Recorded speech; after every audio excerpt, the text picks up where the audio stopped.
சின்ன சேனலுக்கு எதா இருந்தாலும் அது கொஞ்சம் ஆதரவு கொடுங்க. உங்க பொண்ணான கையை கொண்டு அந்த பெல்லில் தட்டிடுங்க. அவங்களுக்கு சப்ஸ்கிரைபர் 5-10 ஏறுனா அவங்க மனசு சந்தோஷப்படும். அவங்க வீடியோவும் பாருங்க. எல்லாருக்கும் வணக்கங்க. தாவேக்கா ஆட்சி அமைச்சதிலிருந்து ரொம்ப எளிமையாக மக்களுக்கு புரியக்கூடிய மொழியில் முதல்வர் பேசுகிறாரு விஜய் அவர்கள். அதனால் அது எளிதாக மக்களை பற்றி கொள்கிறது. அது அந்த மாதிரி ஒரு நம்மளிருந்து ஒரு தலைவன் பேசுவானா என்பது மக்களுடைய ஏக்கமாக இருந்தது. அதை அவர் நிரப்புகிறார். ஆனால் பொய்யே பேசுவார். அதை பற்றி மக்கள் சிந்திக்கக்கூடிய நிலையில் இல்லை என்பதுதான் மிகவும் ஆபத்தான ஒரு அரசியலை தமிழ்நாடு இப்போது எதிர்கொண்டிருக்கிறது என்பதை நாம் கூர்ந்து கவனிக்க வேண்டும். அப்பட்டமாக பொய்யை பேசுவார்.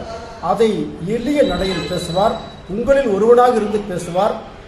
இதையெல்லாம் மிகவும் அக்கறையோடு தமிழ்நாட்டு நலனில் மிகுந்த ஒரு வளர்ச்சியில் அக்கறையில் நலம் கொண்ட நலத்தில் நாட்டம் கொண்ட எல்லோரும் இதை கவனிக்க வேண்டும். இது எந்த நிலைக்கும் இளைஞர்களை கொண்டு செல்லக்கூடியதாக இருக்கிறது. ஒரு உண்மையை தரவுகளோடு பேச வேண்டும் என்கின்ற எந்த அவசியமும் இல்லாமல் இப்போது ஆகிவிட்டது. குறிப்பாக கரூர் சம்பவத்தில் அவர் ஓடினது உண்மை. அதற்கு மீடியா சாட்சி.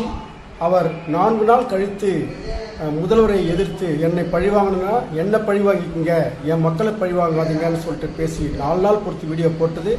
அதையெல்லாம் மறந்துவிட்டு ஒரு தமிழ்நாட்டின் முதல்வராக இருந்த மு.க. ஸ்டாலின் அவர்கள் எந்த ஒரு தலைவனும் தன் தொண்டர்கள் இறப்பதை இந்த மாதிரி விரும்ப மாட்டார்கள் என்று சொன்ன அந்த செய்தியெல்லாம் அப்பட்டமாக மறைத்துவிட்டு மிக துணிச்சலாக பொய்யை ஒரு நாட்டின் முதல்வரே பேசுகிறார் என்று சொன்னால் அவர் உருவாக்கக்கூடிய தொண்டர்கள் எப்படிப்பட்டவர்களாக இருப்பார்கள் என்பதை மிகவும் கவலையாக தமிழ்நாடு இப்போது உற்று நோக்கி கொண்டிருக்கிறது.